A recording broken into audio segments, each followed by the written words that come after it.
You're awake. Good morning. There we go. That's better. Welcome to Newbridge Church. We're excited that you're with us this morning. God wants to do something today that he couldn't do last week and that he can't do next week. Do you believe that? He's got something unique for us this morning, something to say to us. And it's great that we're all here. We're going to take God at his promise. He says in Psalms that his praises rise, his presence descends. So when we worship this morning, we're not just singing in a room, we're not just gathering because it's fun to do, but we're actually meeting with God, and he loves to dwell where his praises are. So would you stand as we begin in worship?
welcome to Newbridge Church. Just take a second, turn to those around you, and say Happy New Year.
This morning, we praise you for who you are.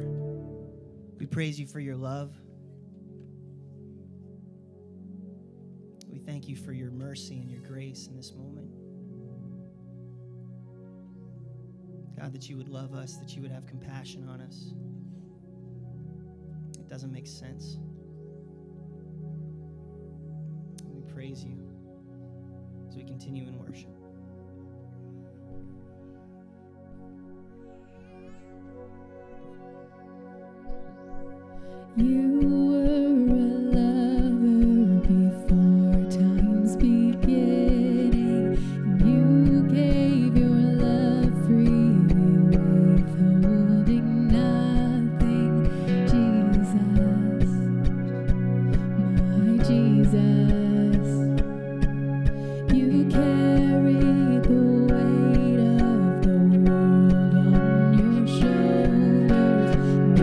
Stopped at nothing.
Father, we do declare that your love is extravagant, that it doesn't make sense and it goes beyond what we could possibly think or imagine.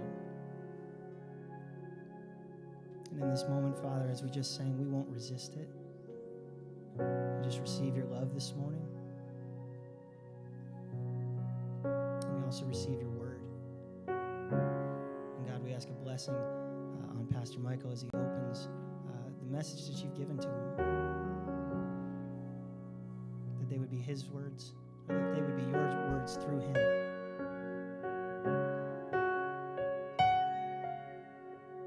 God, we thank you for your spirit that guides and comforts and speaks to us. We thank you for moments like this where we can experience your love. And God, we ask you would speak loud and clear and that we would listen. In your name, amen. You may be seated.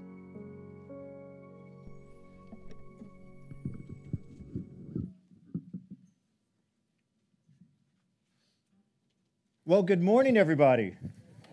You know, Joey did that thing that all worship leaders do, which is the double hello, which is like when you know, we talk about how, you know, the grace of God exists, but apparently it doesn't exist there. I do the same thing. It's like, no, you've got to perform better. You've got to say hello a little better. But no, I did. Where'd he go? I don't know where he went. There you are. Yeah, I did that all the time too, and I just had to laugh. I'm really glad you're here. My name's Michael Howdy. I'm one of the pastors here at Newbridge. And before I get into anything else, I need to. The word is release. Newbridge kids, infants through 5 years old, and if some of you want to release your children this morning and you want to leave them here and not see them again, but please, as a reminder, we would ask that you head upstairs to pick up your kids, so you can relieve the teachers. It says that there too. Relieve the teachers of your kids. My kid is right here. He doesn't really want to go upstairs. Hey, bud, how you doing? Hi. He ignored me the whole time because I wasn't playing the drums.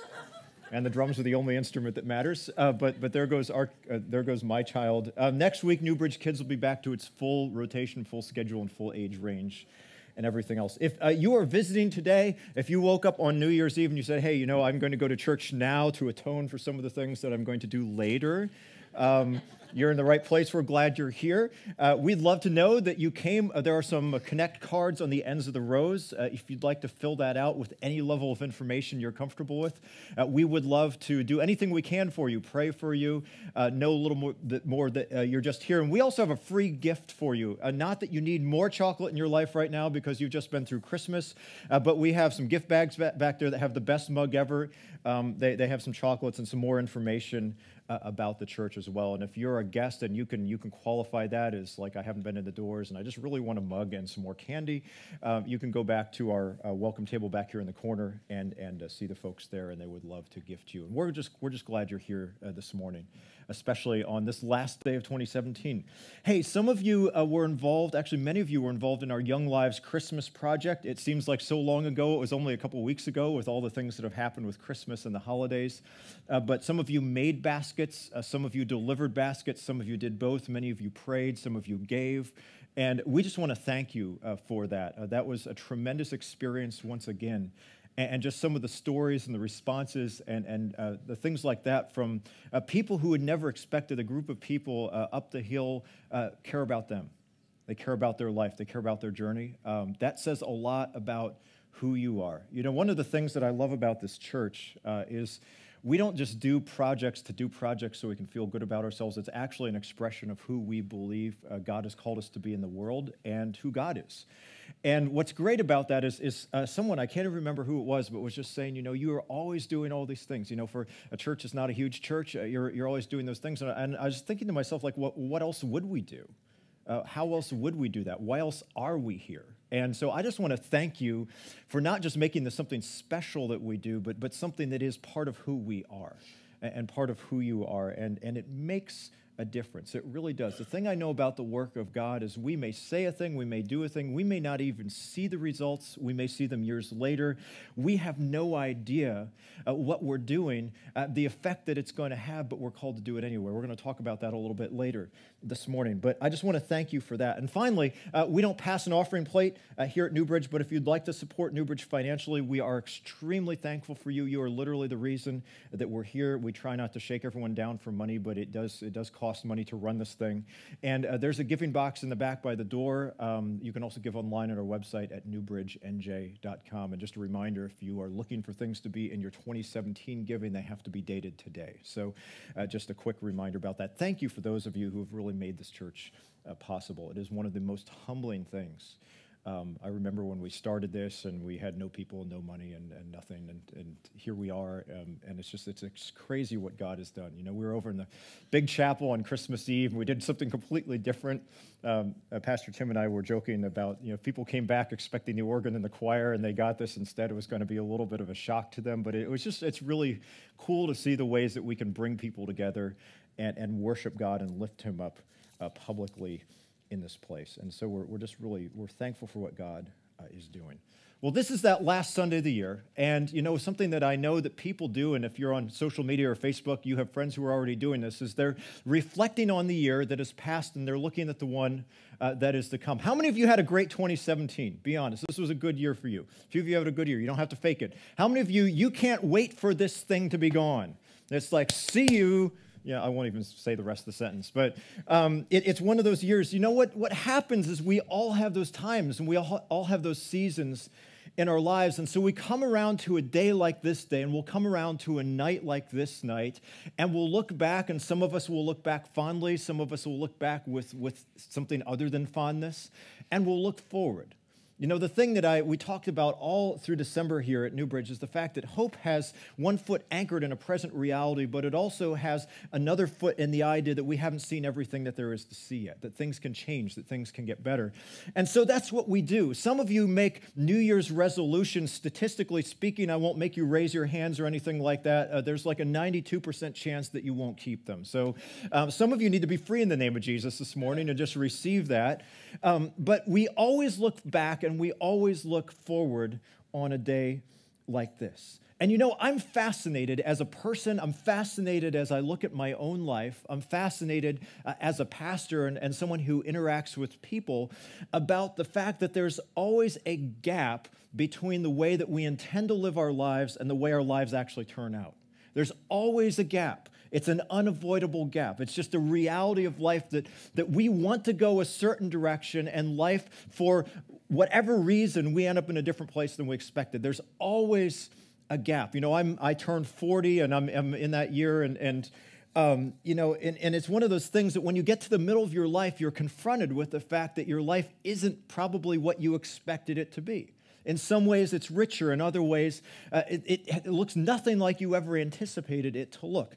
And really, that's what I want to talk about today, is the fact that there's always a gap between what we expect, what we think, the way we're going, and the way our lives turn out. But there's some things that we can do in the midst of that allow us to live with purpose. And I believe even more importantly, this isn't just like a motivational talk about living with purpose.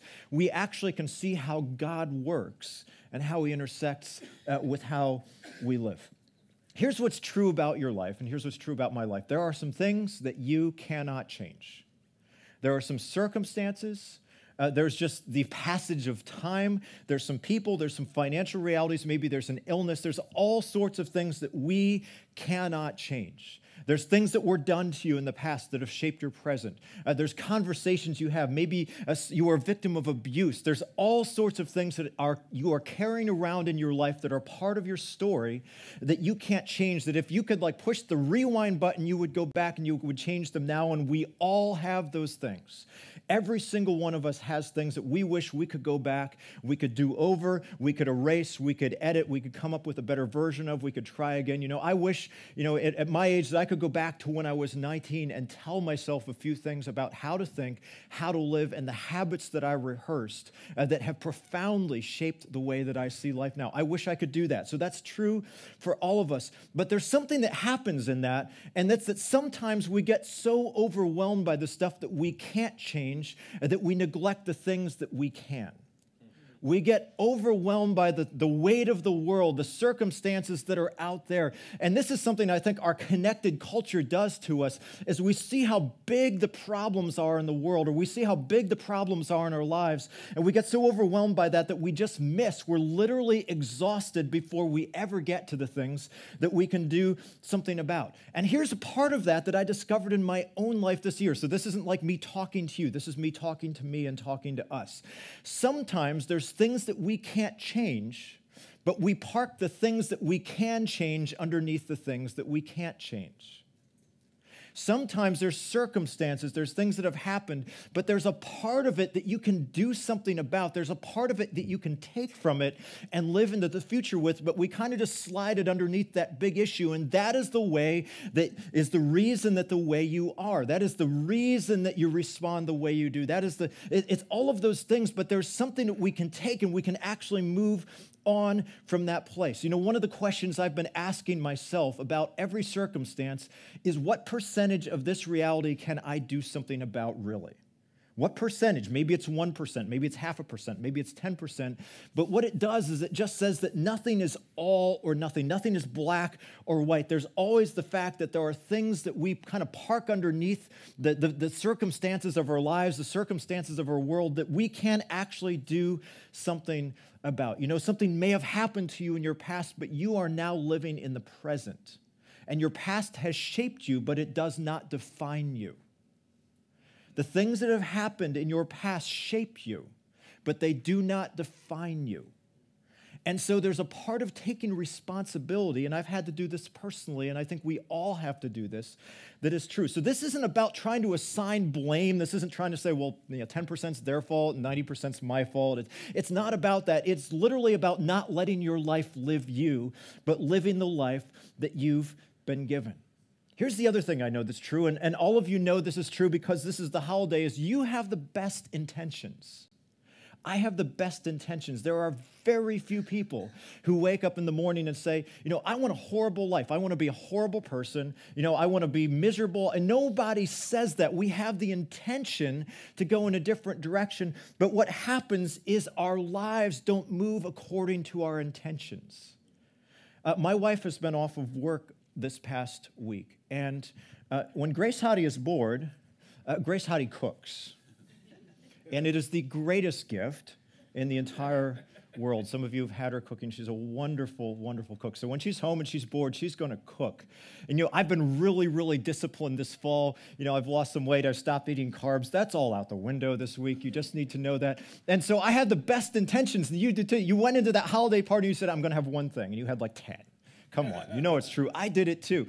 And so we have intentions, but there's actually something other than our intentions that defines us. I've been eating so many cookies these past few days. It's the best and worst thing all at the same time. So that's what's true, is we can go into this new year with the best of intentions. We look at our lives, we look at our relationships, we look at all of those things according with the best of intentions. But here's what happens, is your life is always moving in a direction. And that direction is the thing that defines where you're going to end up. Your intentions do not define where your life goes, the direction your life is headed. You can actually look at where you've been, you can look at where you're going, and you can say, I'm probably going to end up over here. This is something that we Christians do really, really poorly, is we have good intentions and we pray these great prayers, but our lives, the way we act in our relationships, the disciplines and the habits that we have personally, we believe that some kind of magic is going to happen and it's going to come down and it's going to change. And what I'm going to show you this morning from God's Word is that's not how God works. God could do that. There's always the story of, the big miracle intervention thing. But what happens is when we take steps in a direction, it actually develops character in us. And that's what God is concerned about. He's concerned about who we're becoming. He's concerned about the kind of people that we're becoming. And so the direction of our lives is critically important. And the other thing I want to just highlight with this is that the direction of your life is not the same as the circumstances of your life. Some of you have been through tremendously difficult circumstances. Some of you have had a pretty good life. And what I've discovered is that the circumstances of your life do not ultimately determine the direction of your life. I know people have had difficult circumstances who are complete victims all the time. And I know people who have taken the parts of their life and said, I have been given this hand. I wish I had a different hand, but I'm going to play the hand that I have, and I'm going to do something with what I'm... And those are the people that I cheer for. Honestly, this is like a confession as a pastor for having done this for a little bit. The people that I will cheer the loudest for are the people who say, this is my life and I want to do something about it. I don't want to be here anymore. I don't want things to be the way they are. The people that are the most difficult are looking for a spiritual reason to rationalize staying exactly the same way that they are. And that is an incredibly difficult thing to watch, because I believe God has so much more. And so what if? What if this year, what if 2018, in spite of all this other stuff that we just talked about, you focused on one thing? You focused on one thing this year and you saw movement. What would you focus on? What might change? What might at the end of the year look different than it does right now? And we're going to look at that this morning. We're also going to look on how we determine what that one thing should be. Because I think what happens, as I said, is we look at the circumstances of our lives and we get overwhelmed. And so years actually pass by, whole seasons of our life pass by, where things basically stay the same because we ran a little here and we ran a little there and we ran a little somewhere else. But what if you took one thing and you said, this thing is going to move this year. This thing is going to change this year. I'm going to look back and I'm going to see something different at the end of 2018. There are many things you could do this year. There are many things you will do. There's a few things you should do, but there's one thing you've got to do. What is that one thing? It might be a habit you need to break. No one needs to tell you what that habit is. Everyone knows. You know. Maybe it's a goal you need to accomplish, priority that needs to change. Maybe it's a relationship that needs to be invested in or restored. Or maybe there's one that needs to be ended you, but there's always something that stops you from doing it, because relationships are incredibly complex. Maybe there's a way you see the world, the way you see other people, the way you see God, and it needs to change. Maybe there's a narrative that you've been living according to, and you need to discard that narrative and embrace the narrative that God has for your life. Maybe your narrative has been one of pain and failure, and maybe God says, yeah, that's part of your life, that's part of your circumstances, but I'm the one who's writing your story, and it's time for a new season. And I believe that if we would all do this, if I do this, if you do this, if we focus on one thing, God could do something incredible, because that's who God is and that's how he interacts with us. There's a story in the Old Testament book of Nehemiah. I don't think we've ever talked about Nehemiah here at Newbridge Church yet, so we're going to. Nehemiah was this Jewish man who was part of the exile. So basically the nation of Israel had broken down, and they were in exile at this point to the Persians. And Nehemiah was a worker for the king of Persia, Artaxerxes I. He was the cupbearer to the king. So he's a servant, but he's very close. He's very close to the king, and he lived in the capital of Susa, which was the capital city of the Persian Empire. This was like 400 years after the Babylonians had basically conquered Israel and they'd carried everything else, and the Babylonians had passed from the scene and the Persians had come on the scene. So this is kind of like, mergers and acquisitions a little bit in a national sense.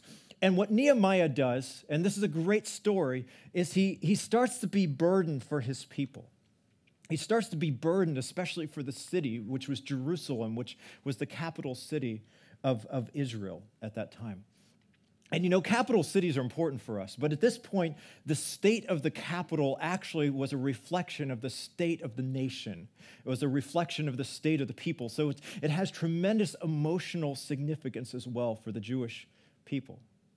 And so Nehemiah goes to King Artaxerxes, and he does something crazy because he's the cupbearer. He basically asks for some time off. He asks for a leave of absence to go help his people in Jerusalem. And this was like an audacious request, because Jerusalem and the Israelite people were a conquered nation. And so he's basically saying, hey, I want to take some time off and I want to go back to my homeland and I want to help things out.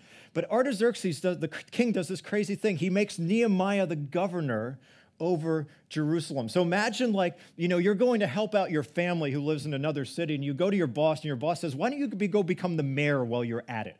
It was kind of that same idea. And so Nehemiah goes back to Jerusalem, and Jerusalem is in really rough shape because it's basically been conquered. It's been sacked. And the thing in an ancient culture that defined the protection and the integrity of a city was the wall that was around the city. That's how you kept armies out, was by building a wall. And the wall was completely broken down. The area was run basically by a bunch of regional warlords. And anyone who wanted to come in and invade the city, anyone who wanted to just run through there and sack and pillage and do all the things that armies did, could do it very, very easily. And so the entire national self-esteem is really at this very, very low point. There's no national pride, and more importantly, there's no sense that God is with them. And you know what? As I was reading this, and this has actually happened this morning, I was reading this passage again, and I felt like I had a word from God that some of you have no sense that God is with you because the walls of the city that is your life are broken down. Some of you have no sense that God is with you because the walls have been broken down and anything and anyone and any circumstance can come running through your life. And you feel like you are defenseless, you're powerless, and you're hopeless. So you're saying, where is God? And what God is saying is, the walls of your life are broken down. It's time to rebuild the wall. It's time to rebuild the wall. And so that's precisely what Nehemiah does. Nehemiah says, this is a hopeless, difficult situation. Everyone is depressed. I could go be depressed. Remember what we said, circumstances are what they are. Some of them you have control of, some of them that you don't, but you always have a decision to make in the middle of your circumstances, and that's what you're going to do with them. And so Nehemiah goes back. And he goes back to the city and he concludes, well, there are a lot of issues. There's a lot of problems. There's no leadership. There's no army. There's none of the things that you would usually have. The economy, there's just no economy. There's nothing that's going on. He determines that the one thing that needs to change is the wall needs to be rebuilt. And the reason he did that is because that's the thing that defines the integrity of the city. And for some of you, in your life, you're asking that question, where is God in all of this? And God is saying, maybe it's time to rebuild the walls. Maybe it's time. Maybe you've been in a season where it feels like anything and anyone just runs right over you. But maybe it's time to restore my creation to what it was intended to be and to start in your heart and start in your life and rebuild the things that define you, that God has placed there to define who and what you are, who you're called to be, where you're called to go, but who God has intended for you to be. Maybe the season of wasting, the season of pillaging, the season of invasion, the season of despair, maybe that season is over and it's time to rebuild the wall. Now, this sounds great, right? You know, this sounds great to me, it's great to you. Let's go, sing a song and run out the door. But so few people do this, and the reason they don't do it is because it's incredibly hard. It's incredibly difficult, and we'll illustrate why. So what we're going to do is we're going to read in Nehemiah 6, this encounter between one of these regional warlords named Sanballat and Nehemiah. Verse 1. When word came to Sanballat, Tobiah, Geshem the Arab, and the rest of our enemies that I had rebuilt the wall, not a gap was left in it, though up to that time I had not set the doors and the gates. Sanballat and Geshem sent me this message, come, let us meet together in one of the villages on the plains of Ono. Pause button. How many of you have wasted a lot of your life in meetings? You've just wasted a lot of time in meetings. So what you have here is Nehemiah's doing his thing, and one of these regional guys kind of sees things starting to change. It's going to disrupt their whole power structure. So he says, let's go have a meeting. But they were scheming to harm me, so I sent messengers to them with this reply, I am carrying on a great project and cannot go down.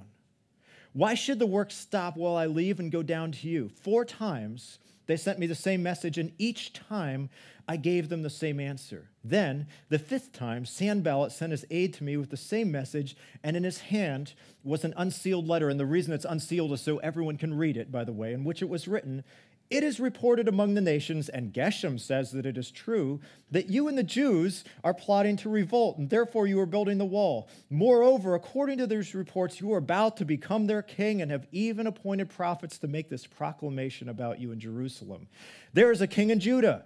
Now, this report will get back to the king, so come, let us meet together. How many of you have had this conversation where someone comes to you or you hear and they're like, someone said, people are talking. Have you heard what so-and-so told me?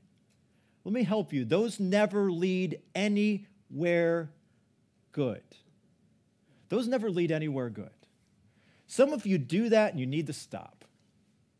Some of you, you've been drawn into one of those things and you need to do what Nehemiah says. And he basically says, there's no point to this. This is going nowhere. It's false. I'm not having any part of it. You want your life to be less dramatic? You want your life to be less difficult? You want to be pulled in not be pulled in a lot of directions that are pointless and negative? Stop. Stop being part of it. Stop starting it. Stop listening to it and just say, I don't have time for this because I have a great work that God has called me to. Nehemiah goes on, I sent him this reply, nothing like what you are saying is happening. You are just making it up out of your head. They were all trying to frighten us, thinking their hands will get too weak for the work and it will not be completed. But I prayed, now strengthen my hands. Now strengthen my hands. One day, I went to the house of Shemaiah, son of Delaiah. I had to practice those. The son of Mehetabel, who was shut in at his home. He said, let us meet in the house of God inside the temple, and let us close the temple doors because men are coming to kill you. By night, they're coming to kill you. But I said, should a man like me run away? Or should someone like me go into the temple to save his life? I will not go. I realized that God had not sent him, but that he prophesied against me because Tobiah and Sanballat had hired him. He had been hired to intimidate me so that I would commit a sin by doing this, and then they would give me a bad name to discredit me. Pause button again. There are people who will speak on behalf of God who have nothing to do with God.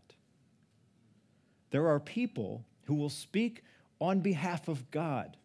They might even do it in a church building. They might even do it from a pulpit. They might have a title. But they are speaking for God, but they have nothing to do with God. Let me help you with the thing that's going on here. What's the undercurrent emotion? Fear. What do we know about fear from the Bible? We know things like there is no fear in love because perfect love casts out fear. And so you can speak a message that sounds Christian. You can hear a message that sounds spiritual. It's got Bible verses around it, but it's drenched in fear, and that is not God because that is not the nature of God, because when God shows up, fear runs to the dark periphery. And so some of you have been listening to a Christian message that is drenched in fear, and it's time to stop. It's time to say, this sounds Christian, this sounds spiritual, but this is not the nature of my God, because when my God shows up, fear runs to the periphery. And so what Nehemiah is doing here is he's saying, I'm not going to run. I'm not going to go to the temple. Like going in a church building doesn't make it more spiritual because it's not who God is. And I know what God has called me to. I know who he is, and I am doing a great work, and I cannot come down. Nehemiah kind of wraps this passage. It says, remember Tobiah and Sanballat, my God, because of what they have done. Remember also the prophet Noadiah and how she and the rest of the prophets, the people who are supposed to represent God, have been intimidating me. There's a phrase I want to impress on you today when it comes to your life, when it comes to the direction that God is leading you in 2018. And it's this phrase, I am doing a great work and I cannot come down. I am doing a great work and I cannot come down. There's a lot of things I could do. There's a lot of things I could get involved in, but I am doing a great work and I cannot come down. Yesterday, we had a little snowstorm, and it's that week between Christmas and New Year's. Someone posted on the internet like a picture of a calendar, and like the last week, it's just like all shredded and there's no numbers. That's how this week feels, right? You're like, which way is up? I don't know. Can I get rid of my kids, please? It's about time. And you know, I was laying on the couch, and I built a fire, and it was just one of these idyllic Christmas days. But I did what I often do, and I was reading about the great building works of our civilization. You know, there's a rail tunnel in Manhattan on the east side at 63rd Street that they started working on 50 years ago, and they're still not done. and it's going to be done in a couple years, hopefully. You know how that goes. But I was not even aware of this until one time I was at this gathering on Park Avenue, and suddenly it sounded like there was an earthquake. And come to find out, they're drilling the 63rd Street rail tunnel right underneath there. And so what's funny about the great works of our civilization is that many times we don't even realize that they're going on. We don't realize what's happening. You know what I think is interesting for us is we miss greatness so often because all of our great works are made of very small, unimpressive pieces. All of the great works of your life and my life are made of very small, unimpressive pieces. You know, if you look at a building, whether it's in the city or whether it's here, like even this building is made of hundreds and thousands of bricks. How did those bricks get there? Did like magically someone wave their hand and there's a ton of bricks? One after another, after another, after another. The thing that struck me as Nehemiah was saying, I'm doing a great work and I cannot come down, is what he was doing was laying bricks. He was stacking stones. And when we look at that, that doesn't seem like a great work. That doesn't seem like a really significant and important thing. You know, I was reading about the Great Wall of China, and I just put one picture of it up here. It's almost 4,000 miles in length. It was built for a total of just many, many centuries. From the 4th century BC up to the 16th century AD, if you put all the pieces, it's just this collection of walls. It's almost 13,000 miles long. You can see it from space. Do you know how that wall got there? Brick by brick by brick by brick. Hundreds of thousands of people were involved in building that wall. Many of them, they died in the process.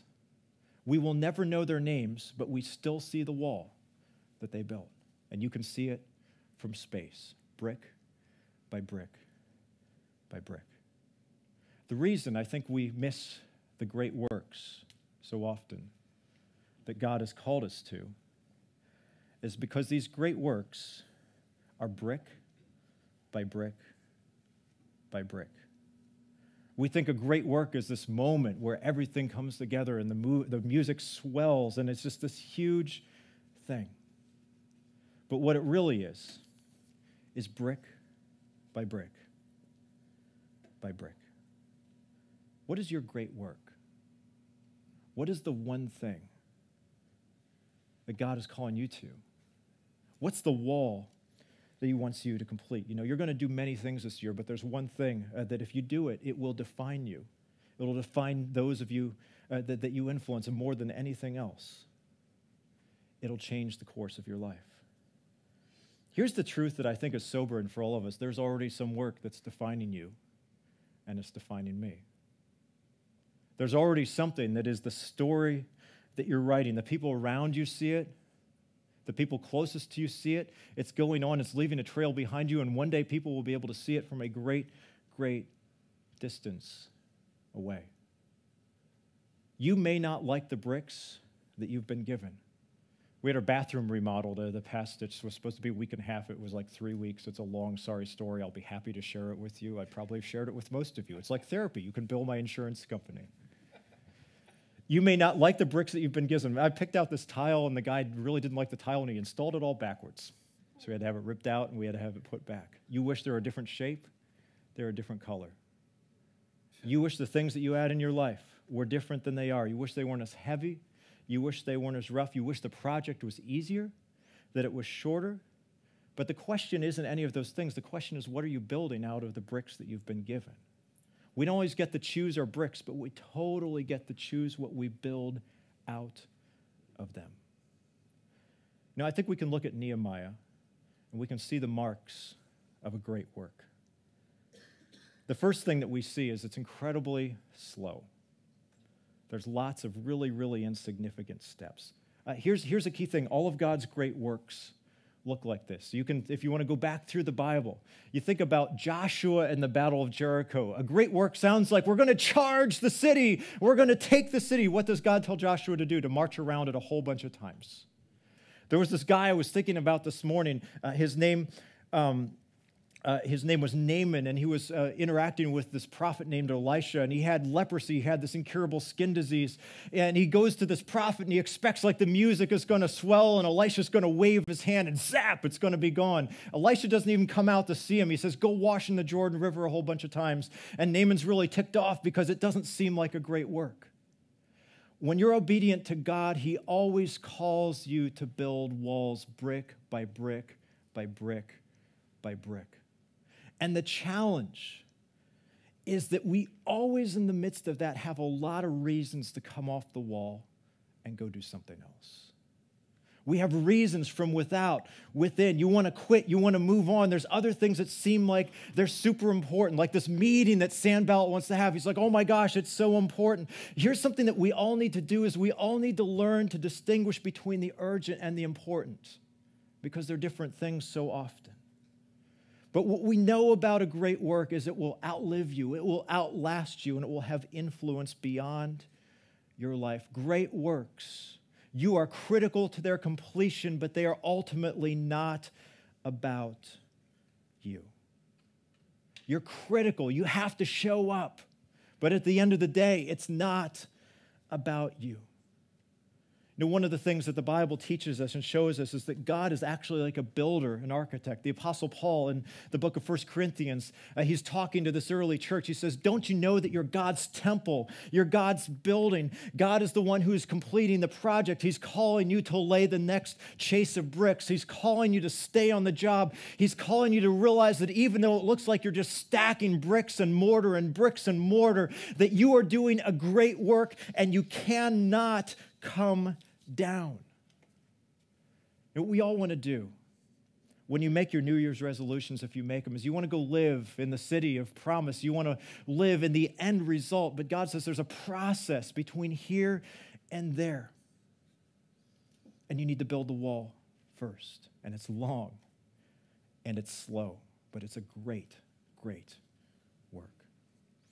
I think the other thing that we can expect that whenever we are engaged in a great work, a truly great work that truly matters, we can expect distraction and opposition and realize that those are normal. I think one of the things that certainly happens to me and happens to many of us is when we encounter obstacles in our life, when we encounter opposition, when we encounter distraction, when we get weary, and when we get tired, we think that something's wrong. And what we discover here is that's absolutely normal, but where your focus is and the direction that your focus is the thing that makes all the difference. And one of the things that struck me in this passage is Sanballat, like he projects this scheme of what this falsehood really, and there's this idea, Nehemiah catches on to it where he says, these are all lies, and they're doing it to weaken our hands.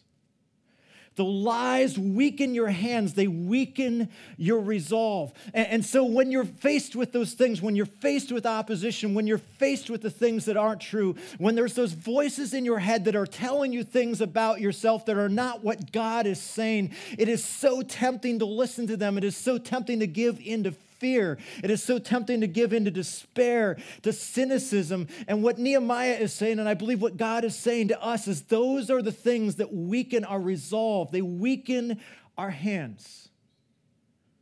And the prayer that we need to pray, and the prayer that you need to pray, and the prayer that I need to pray is this: now strengthen my hands.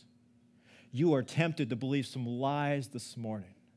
You're tempted to believe some lies about yourself, some lies about that relationship, some lies. You're tempted to take in this narrative that just isn't true, and those always lead you in a direction. They always lead you somewhere, and they lead you away from strength and towards despair. And maybe what your prayer for 2018 needs to be is, God, now strengthen my hands. God, in the face of these things, I'm just laying bricks, and it seems like all that other stuff out there is such a big deal. God, strengthen my hands. When we identify the one thing that God is calling us to, the one relationship, the one wall in our lives that needs to be rebuilt so that we know the presence and the power of God, so we're not just overrun by every circumstance and every enemy and every opposition and everything that comes into our lives. When we do that, when we identify that thing, once we've done it, we need to pray the prayer. This is a big project. This is like the Great Wall of China. This is like the East Side Tunnel. This is going to take a long time. It's going to be a lot of hard work, and we may not see the end of it in the time that we think we're going to, but God, now strengthen my hands because I am doing a great work. I refuse to be distracted. I refuse to be defeated, and I will not come down. I will not come down from the wall. I will not give up. I will hold fast because I believe that God is the great architect of my life. I may not like the bricks that I've been given. I've got a lot of bricks. They're the wrong shape, the wrong color, the wrong size. But I'm going to keep building the wall. This Nehemiah passage ends like this. So the wall was completed on the 25th of Elul in 52 days. When all our enemies heard about this, all the surrounding nations were afraid and lost their self-confidence because they realized that the work had been done with the help of our God. So if you want your opposition to melt, it's when you hold fast because you know God is doing the work. Nehemiah didn't pray a prayer and a wall showed up. Nehemiah believed in the story that God was writing, and he held fast. And he said, God, strengthen me as I keep going. Strengthen me as I do this great work that doesn't seem so great because I'm basically just laying bricks. Strengthen me, but I'm not going to let go. I'm not going to give up. And at the end of it, when the wall is complete, the enemies, the opposition, the things that would run roughshod through your life, through your spirit, through your emotions, through your family, melt. Because they realize that God is with you, and he was giving you the strength to build the wall. When we commit to the one thing, the great work, and refuse to be distracted, that is how God is seen in our lives. And so what I want you to do for 2018, and I'm going to do the same thing, is I want you to identify and commit to your one thing, not 6 things, not 10 things, not 20 things. I know there's lots of important things, but remember what we said. There's things that seem urgent, and there's things that are really important. Identify what is the one thing that's going to change with God's help this year in my life. What's the wall that I'm going to build in accordance with his will, in accordance with his plan. But then pray that God will strengthen your hands in the face of weariness, opposition, lies, and distraction. Because you and I, friends, are doing a great work, and we cannot come down. Let's pray. God, I pray that you would bring clarity where maybe I haven't to each of my friends here this morning who are going through vastly different circumstances. They're part of vastly different stories. They've looked back on a 2017, and for some of them it is a highlight of their lives, and for others of them they can't wait for this day to be over so that this year is over. I pray, God, you would give us the steadfastness and the focus to realize that the great works you do, the great works you're part of, are always brick by brick works. They're always long. They're composed of things that seem insignificant, but when you look back, you see the amazing structure, the building that God has built. I pray you'd give us each the focus to realize what that one thing is. Maybe it's within us. Maybe it's a relationship. Maybe it's something that you're calling us to that we've just kind of put off because there's so many urgent voices. Maybe we've allowed fear into our narrative. We've allowed that to define us. And it's time for your perfect love to chase that fear away. But I pray, God, that in the midst of that thing, as we look at it, as we look at the task and it seems long, and there's opposition, and we want to lose heart, that we would pray that you would now strengthen our hands, just like Nehemiah did. And so we would see you at work, and once you have built the work that you want to build, the enemies, the opposition, the lies would flee because of who you are and the fact that you are on the side of those who are building the wall that you've called them to build in their lives. I thank you for each story here. I thank you for each person here. I pray you'd give us the strength to live this out in the direction that you're calling us. And I pray in Jesus' name, amen.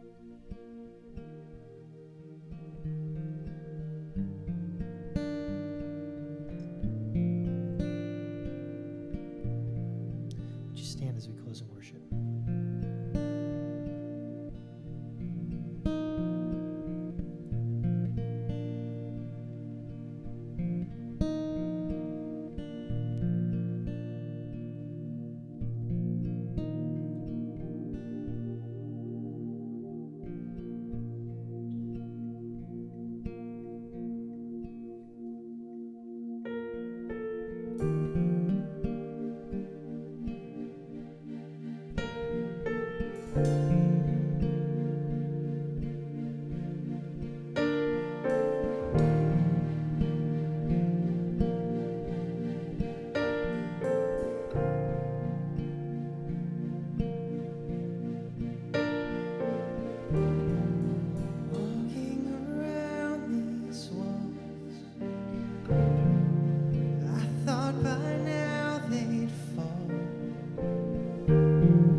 You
never will forget.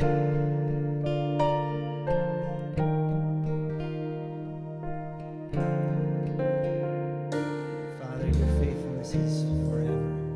You've never failed us. You've never left us. You're always with us. May we remember that as we build the wall. As you're calling us to great works, would you strengthen our hands? Because of your faithfulness, because of your mercy, because of your love. I pray these things in the mighty name of Jesus. Amen. Again, thanks for being with us this morning. If you are new here, we welcome you to fill out a contact card and visit the information booth. Have a great new year.